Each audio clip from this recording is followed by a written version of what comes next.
میرے دوستو، ہمارے بچے اور بچیاں بگڑ رہے ہیں اور بغاوت کر رہے ہیں اور دین سے بیزار ہو رہے ہیں، مرتد ہو رہے ہیں، دین اسلام سے نفرت کر رہی ہے۔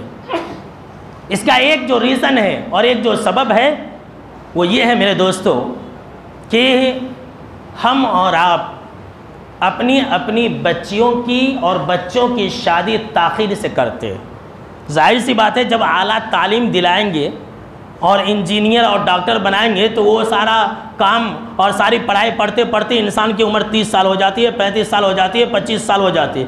ابھی ایک انسان 15 سال کی عمر میں بالغ ہو رہا ہے، سمجھ لیجئے۔ فور ایگزامپل ہمارے ہندوستان کے اندر لڑکا ہو یا لڑکی ہو، لڑکیاں تو جلدی ہو جا رہی ہے۔ یہ سب اسی کا نتیجہ ہے، یہ سب کو ایجوکیشن کا نتیجہ ہے اور موبائل اور فلموں اور سیریل اور ٹی وی کا نتیجہ ہے کہ بچیاں وقت سے پہلے بالغ ہو جا رہی ہیں، 11 سال 12 سال کے اندر بالغ ہو جا رہی ہے۔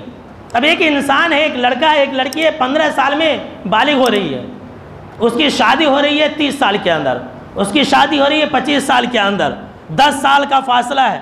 بالغ ہونے کے بعد 16 17 18 19 20 سال کے یہ ایسے ایج ہوتے ہیں جس کے اندر چاہے لڑکا ہو یا لڑکی، ان کے اندر جو جنسی خواہشات ہیں ان کا طوفان اٹھتا رہتا ہے۔ اس وقت لڑکا ہو یا لڑکی اپنی خواہشات کو پوری کرنے کے چکر میں رہتے ہیں، سن لیجئے۔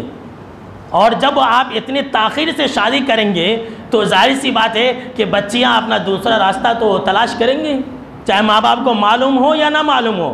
لہٰذا اعلیٰ تعلیم کے چکر میں نہ رہو اور اعلیٰ تعلیم کے چکر میں اپنے بچے اور بچیوں کی شادی تاخیر سے نہ کیا کرو۔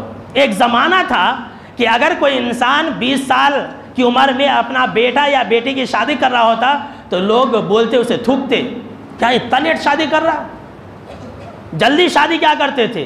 اور آج اگر 20 سال میں شادی کر رہے ہیں تو لوگ اس کو تھوک رہے، اتنا جلدی شادی کر رہا، کیا تیری بیٹی خراب ہو گئی، کیا تیری بیٹی بھاگ کو جا رہی تھی، اتنی جلدی شادی کرنے کی کیا ضرورت تھی۔